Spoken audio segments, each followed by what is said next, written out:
Hello everyone, welcome back to another review video. Today I'll be looking at 3 Zeta Gundam protagonist mobile suits from the Mobile Suit Ensemble line.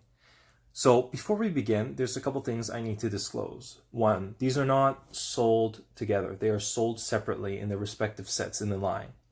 2, these are not converged figures. They look like converged figures, but they can actually move. And lastly, these are customized. I've customized these quite a bit here and there, so I'll be going over the changes I made later on in the video.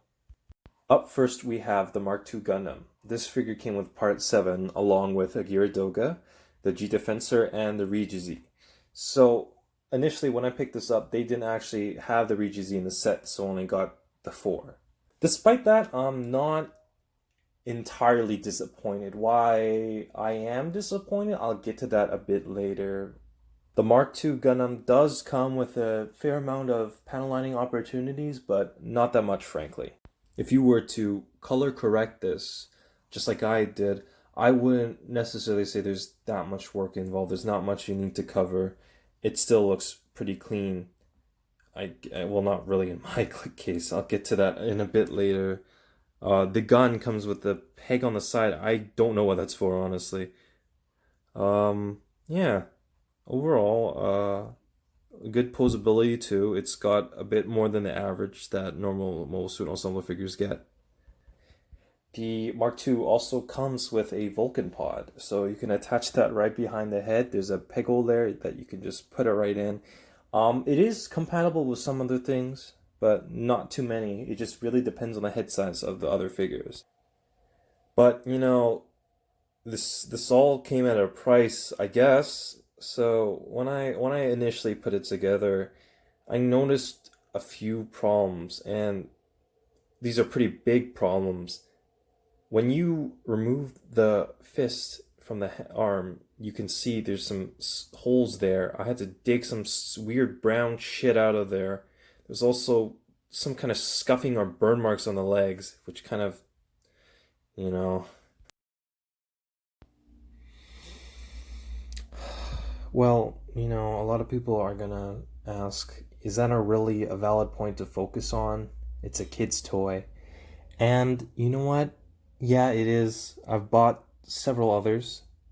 I haven't had this problem before, and I don't think anyone wants to find brown shit in their plastic. It's just weird, and it shouldn't happen. I mean, it should go without saying. But yeah, overall, this figure is pretty good. The next figure I'll be covering is a Hyaku Shiki, or Type 100, from Part 11 of MSE.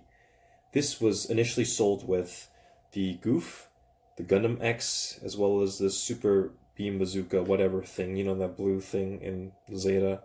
Well, I didn't get it, unfortunately.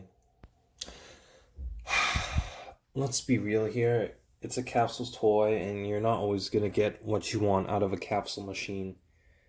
The gold, it's not the greatest either. It works because it's a rubbery plastic, so it gets a pass. You know, if you really complain about every small thing, you know, what's the point in buying them if you're just going to complain? There's a lot of paint apps missing. I had to fill that in myself. That wasn't really that fun.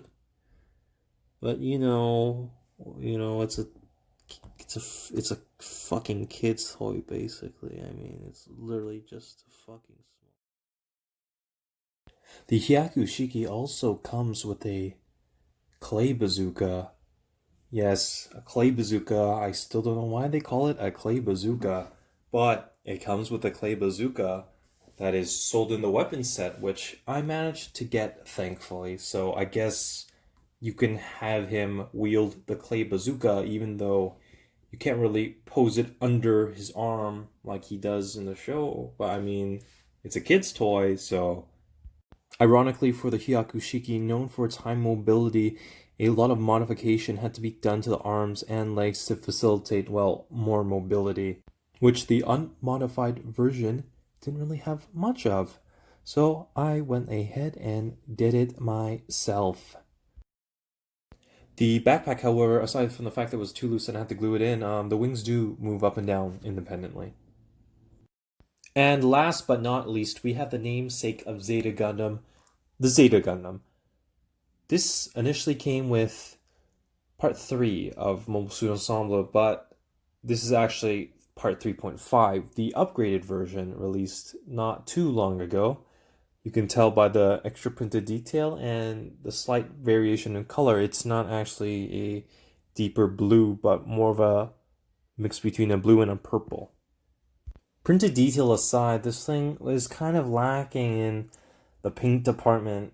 The Zeta Gundam has a lot of orangish yellow bits scattered across its appearance, if you were to put it in those words, such as the vents, and they didn't paint any of those at all, so I just took the leisure of doing that myself.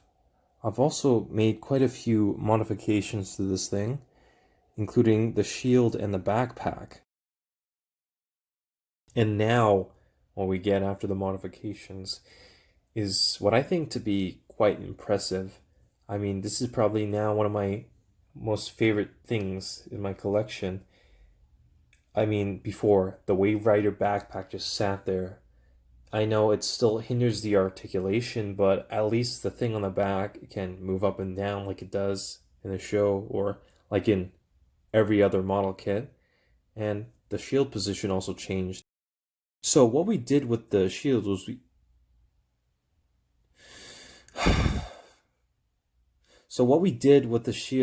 that we drilled a hole under the forearm, where the proper orientation of the shield should be. So now it sits in its proper position, or at least I think it's the proper position, and it looks much better. As I mentioned earlier, the Wave Rider backpack is modified, so now there is a pin running through it, and it got carved out, so now the thing can move up and down. I don't know what it's called, to be honest. And that is about it for the review. Yeah, I know this wasn't the most concrete review, and there wasn't really a script this time. Last time there was a script, and yeah, there was a few pauses because I kind of patched it here and there, but I'm still trying to figure out the process. Forgive me. Thanks for watching.